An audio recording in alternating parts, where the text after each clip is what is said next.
Now, I prepared this note in order to begin having a critical discussion on true change. We see just about everyday injustices happening to people of color, particularly black peoples or those who consider themselves African Americans. For not being recognized, much discussion of the presidential debate, the Democratic debate that just took place in the past 2 days, to police brutality of our women and kids being shot dead in the streets with no accountability, to Caucasian people calling the police on many black people, to even speaking bluntly on how they feel towards us. Now, I'm not suggesting that this ugly description is presently just rearing its head, but it's been something that us black people have to deal with and had to deal with for centuries that is being actually caught on film today. White people have been suggesting for years that we've been crying wolf, yet seeing the injustice after injustice taking place. So ultimately, I ask, what are we going to do? Quite frankly, I'm sick of seeing back and forth online about blacks versus whites. Uh, I'm tired of seeing videos of our young children being slaughtered by the hands of police without any repercussions.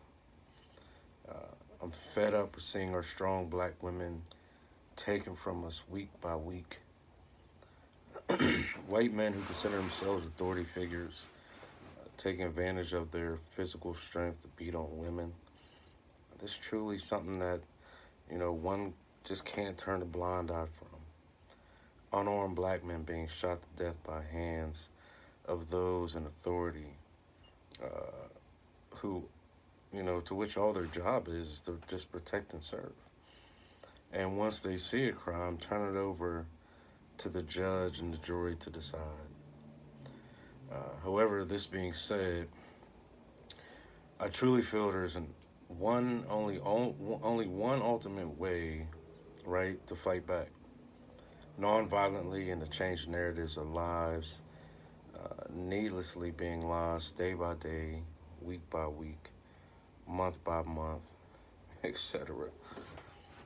What I wish to speak about is the term balance of power. Well, you might ask me what this term is. What does it mean? Congress loves to use the term checks and balances. This term that that we have kind of derived out of the Christian nation that we represented from from many different biblical passages where God will want the Israelites to have just weights and just scales in order to effectively do the right thing to every person, right? And in the Congress, they are balanced by the state, or excuse me, they are balanced by the Senate and House peers who are separated by parties. And these parties make sure that there is a balance of power so that one side doesn't overstep their boundaries and do more for the people of their interests rather than all the people, right, in the United States. Not only this, but you also have branches in the federal government. You have your legislative, executive, and judicial branches. All three ensure that the other branch doesn't overstep their boundaries. So, in essence, right, they're creating a check and balance system to which things flow smoothly to those they represent. Um, so, why is it that we see so many African Americans not benefiting from this checks and balance system? Why is it that police get off with no repercussion to murdering an unarmed person? Why is it that they can kill our kids and women and men, stick us in cages longer than those who are white and actually sleep comfortably at night? Well, this is because there is uh, missing a checks and balance system of race. This is where voting takes place, right? Uh, why do white people come out in droves every election to vote for their candidate? Well, blacks barely get to the voting booth. or they sit it out. Now, whether it be because, there's redistricting or lack of desire, there's always a major turn-on of whites that when it comes to the United States, there's only one thing that matters: rule of law. And who can effectively change or rectify law, right? Well, those who are in governance of the whole. This is where we continue to get fooled year after year, day by day. And Martin Luther King Jr. fought hard, and those who were in the movement, the civil rights movement, they fought hard just to give blacks the opportunity to vote, right? And now that we have it, it is harder than ever just to get people motivated to go vote. So how can we rectify this situation and make a positive solution as blacks as a whole? Well, we begin to screen and get black people into those seats. I'm not talking just on the federal level, but I'm referring to your local districts, magistrate offices, judges, etc., to the state level with the same outcome up to the federal level, all right? Will it be a lengthy process? Yes, because with all change, you have time. Time matters. In order for things to get done, you have to stick it out, right? You have to endure. Yet, what we can begin to see is a balance of power in terms of race, to where you have people being held accountable for their misdeeds because law will now be fully on our side. What we're seeing now is blatant rule bending and a balance sway towards one side, and this side is weighed heavily on the Caucasian scale. Now, true change will only come from upholding rule of law in our society. And if the balance can't be swayed one way or the other, then you truly will, right? You'll have just weights and just balances. So in essence, we should begin promoting our kids, educating our kids and those who are reputable in our neighborhoods to start running for these local offices. Elect them into offices, and I guarantee you in years to come, our plights will be made all right. Start getting them into and start electing them into the state level offices in terms of government. Getting them into your federal government. Start doing these things and you'll start seeing these changes take place, right? And President Obama literally told us, don't boo, vote, right? Because he knew that in order for effective change to take place, the people that hold the power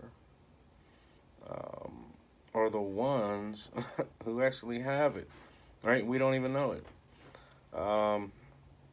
So there's no possible way that the Black Caucus in himself could have effectively did anything for just those who are black, because the balance of power is leaning heavily on the white side.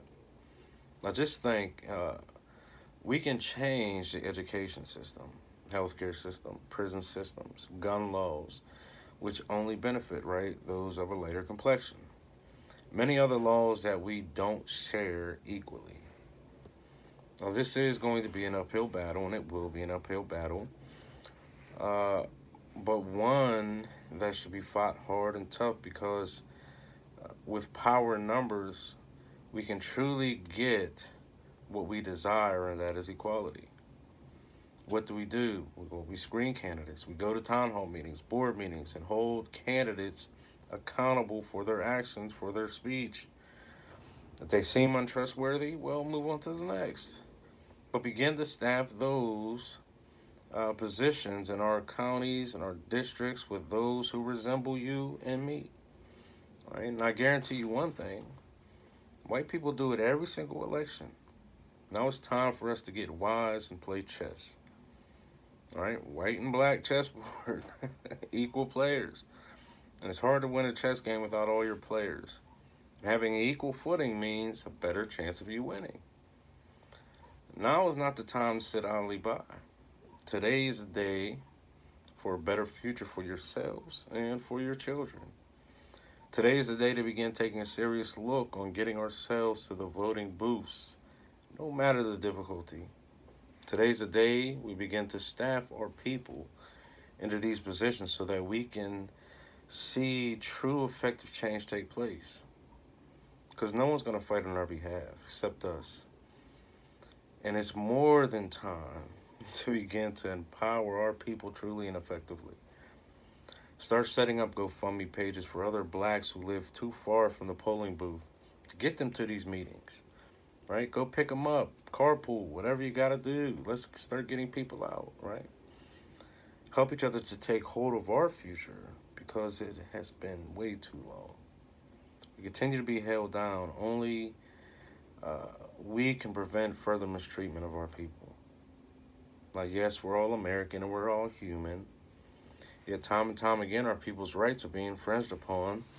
And this is something to which we can't just sit idly by, sit out, or turn a blind eye to. Our power is in the numbers, and I assure you that this is the only way we will see true growth in the black community. And that's when our people are lawfully representing us. Ones that hold our same values and concepts. Not by any means am I saying that white people don't love us or wish to help us.